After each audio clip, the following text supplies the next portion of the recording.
ஓம் ஸ்ரீ மாத்ரே நமக. ஓம் ஸ்ரீ குருப்யோ நமக. ஓம் ஸ்ரீ கணேஷாய நமக. ஓம் ஸ்ரீ சுப்பிரமணிய சுவாமினே நமக. ஓம் நம சிவாய சிவாய நமக. திகடச் சக்கர செம்முகம் ஐந்துலான் சகடச் சக்கர தாமரை நாயகன் அகடச் சக்கர இன்மணியா உரை விகடச் சக்கரன் மெய்பதம் போற்றுவாம்.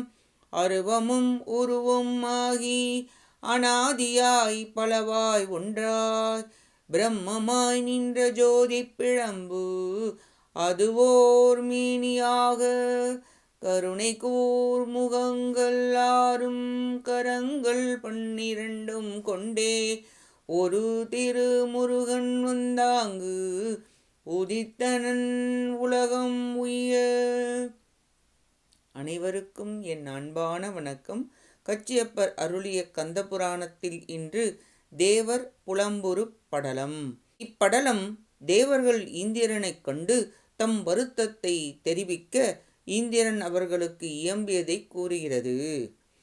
இந்திரன் சீர்காழி என்னும் தலத்தில் வழிபாடு செய்து கொண்டு வந்த காலத்தில் தேவர்களில் சிலர் சூரபன்மனின் கட்டளையால் மிகவும் வருந்தி தளர்ச்சி அடைந்து இதற்கு எப்பொழுது முடிவு காலம் வரும் என வருந்தி சீர்காழியில் இந்திரன் இருப்பது அறிந்து அங்கு வந்தனர். இந்திரனை பணிந்து வணங்கி தேவர்கள், புலியிடத்தில் பசுக்கள் மாட்டியது போல் நாங்கள் மாட்டிக்கொண்டோமே. சூரபன்மனின் தம்பிகளிடத்தில் நீ இவ்வாறு தலைவனாயிருந்தும் மறைந்து வாழ்கின்றாயே. நாங்கள் அசுரர்களுக்கு இறைச்சிகளை தந்தும் மீன்களை சுமந்து பணிவிடை செய்தும் வேதங்களை மறந்தும் இப்படி அனைத்தையும் இழந்து இழிந்த வாழ்வு வாழ்கின்றோம்.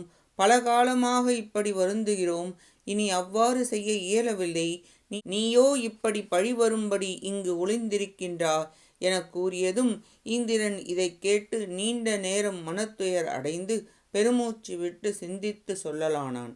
சிவபெருமான் தந்த வரத்தை பெற்ற அசுரர்கள் மிக வலிமையுடன் அனைத்தையும் கைப்பற்றி ஆள்கின்றனர்.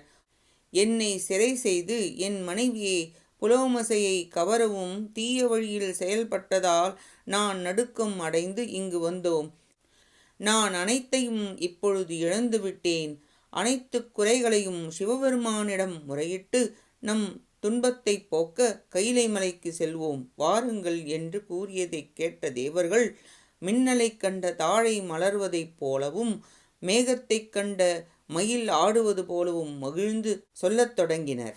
தேவர்கள் இந்திரனை போற்றி அரசனும் தந்தையும் குருவும் தெய்வமும் செல்வமும் தவமும் உயிரும் அறிவும் இன்பம் துன்பம் ஆகிய அனைத்தும் நீயே என்று பாராட்டி எங்களை நல்வழிப்படுத்தி பாதுகாத்தல் உன் கடமையாகும் என்றனர். எங்கள் துன்பம் போக்கும் பொருட்டு சிவபெருமான் எழுந்தருளியுள்ள கைலை மலைக்கு எங்களை அழைத்து செல்வாயாக என்று ஒப்புதல் கூறினர். இந்திரன் நல்லது என கூறி சிறிது நேரம் நீங்கள் இங்கேயே இருப்பீராக என கூறி தனியே தன் மனைவி இந்திராணி இருக்கும் இடத்திற்கு சென்றான் என கூறி தேவர் புலம்புரு படலம் நிறைவடைகிறது. அடுத்த பதிவில் ஐராணி சோகப்படலம் பற்றி பார்ப்போம். கேட்ட அனைத்து நல்லுள்ளங்களுக்கும் நன்றியும் வணக்கமும் கூறி விடைபெறுகிறேன். மூவிரு முகங்கள் போற்றி முகம்பொழி கருணை போற்றி ஏவரும் துதிக்க நின்ற ஈராறு தோள்கள் போற்றி காஞ்சி மாவடி வைகும் செவ்வேல் மலரடி போற்றி அண்ணான் சேவலும் மயிலும் போற்றி திருக்கைவேல் போற்றி போற்றி. ஆறிரு தடந்தோள் வாழ்க ஆறுமுகம் வாழ்க வெப்பை கூறுசை தனிவேல் வாழ்க குக்குடம் வாழ்க செவ்வேல் ஏரிய மஞ்சை வாழ்க யானைத்தன் அணங்கு வாழ்க மாறிலா வள்ளி வாழ்க வாழ்க சீரடியார் எல்லாம்.